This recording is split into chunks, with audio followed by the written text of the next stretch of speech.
अब बात करते हैं इसके लक्षण की।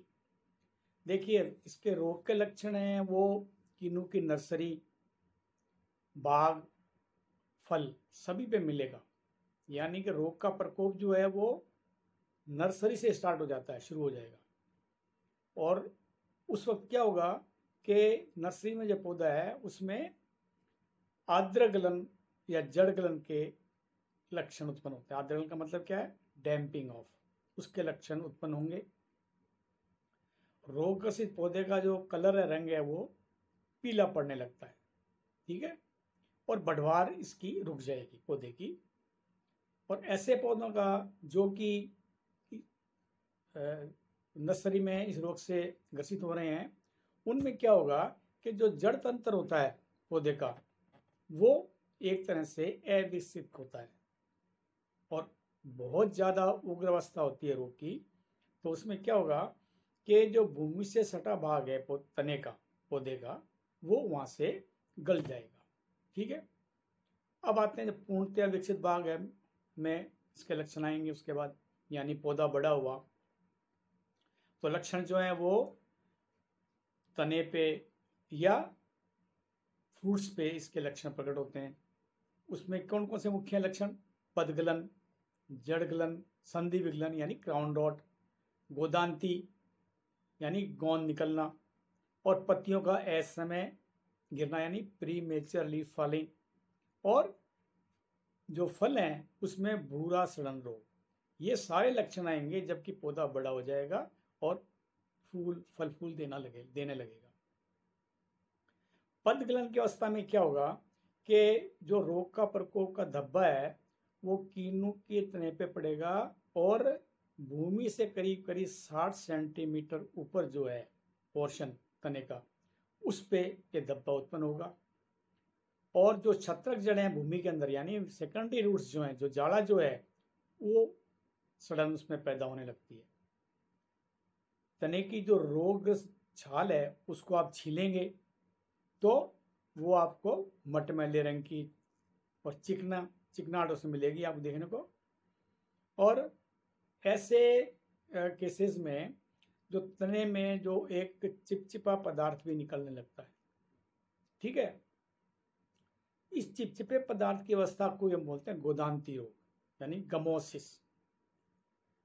और जैसे जैसे मौसम अगर शुष्क है, ड्राई है, तो उसमें क्या होगा, जो छाल पौधे की या जो एपिडर्मिस पोर्शन है पौधे का, वो जो मरा हुआ है वो चटक जाएगा और मेन तने से, मुख्य तने से अलग हो जाएगा। यानी मुख्य तने में और जो रोगग्रसित छाल है उसके बीच में एक स्पेस जगह पैदा हो जाती है, और इस जगह में आपको कीड़े मकोड़े आराम से दिखाई देंगे, वो अपना घर बनाने लगते हैं।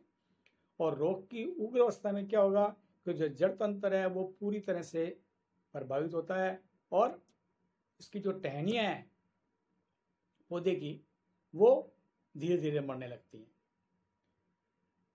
ज़्यादातर केसेस में क्या बीमारी जो है वो पोषक जड़ों तक ही सीमित रहती है, इसलिए आपको दिखाई नहीं देगी शुरुआती अवस्था में।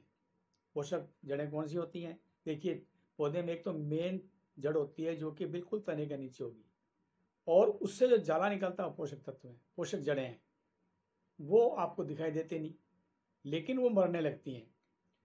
पत्तियों का हल्का पीला रंग इस बीमारी का पहला लक्षण है, लेकिन ज़्यादातर केसेस में हम क्या है कि ऐसे लक्षण से क्या भ्रमित हो जाते हैं कि भाई ये नाइट्रोजन के लक्षण है। हमारा ध्यान जाता नहीं कि भाई ये फाइटोप्थोरा भी हो सकता है।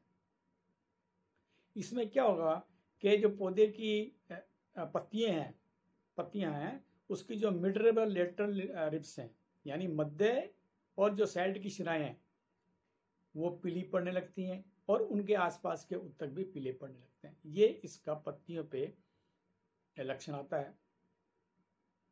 और दूसरी बात यह है कि जितनी जड़ें मरती हैं इस पौधे के रोग के कारण, उतनी जड़ें पैदा नहीं होती। देखिए, प्रकृति का नियम है कि 10 जड़ें मर रही हैं तो 10 और पैदा हो जाती है, इसलिए पौधा सर्वाइव करता है।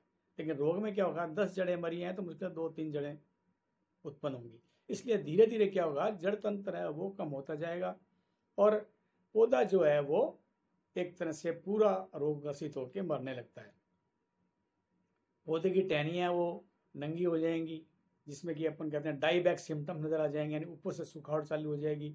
पौधे का जो वृंत है यानी जो तना है वो सिकुड़ जाएगा और धीरे धीरे जो एक तरह से स्लो डिक्लाइन यानी कि दीर्घ अवधि का जो मरण है वो लक्षण इसमें प्रकट होने लगते हैं किन्नू के पौधे में। अब इसमें जो एक केस और होगा, उसमें क्या होगा कि अगर लगातार 24 घंटे तक नम मौसम है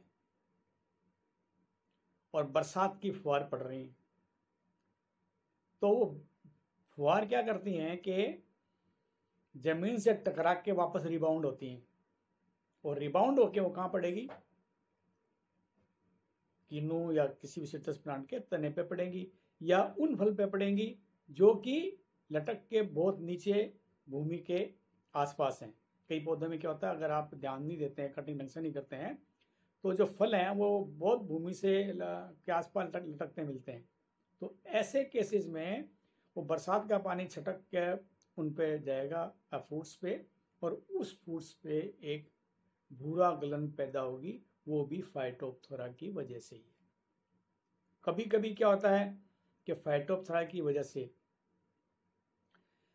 पौधा जो है वो 1.5 गुना 2 गुना जो है वो फल प्रोड्यूस करने लगता है अपनी क्षमता से। तो उस कंडीशन में क्या होगा कि पौधा जो है वो सन्निपात में आ जाता है, यानी स्ट्रेस में आ जाता है पौधा। और इस वजह से क्या होगा कि पौधा जो है वो नेक्स्ट टाइम पहली बार तो दे देगा ये पूरा, लेकिन जितने फ्रूट्स ये दे रहा है 50 के बजाय 100, 150, 200 दे रहा है, उनका साइज सबका कम होगा और वो पकने से पहले सूखने लगते हैं।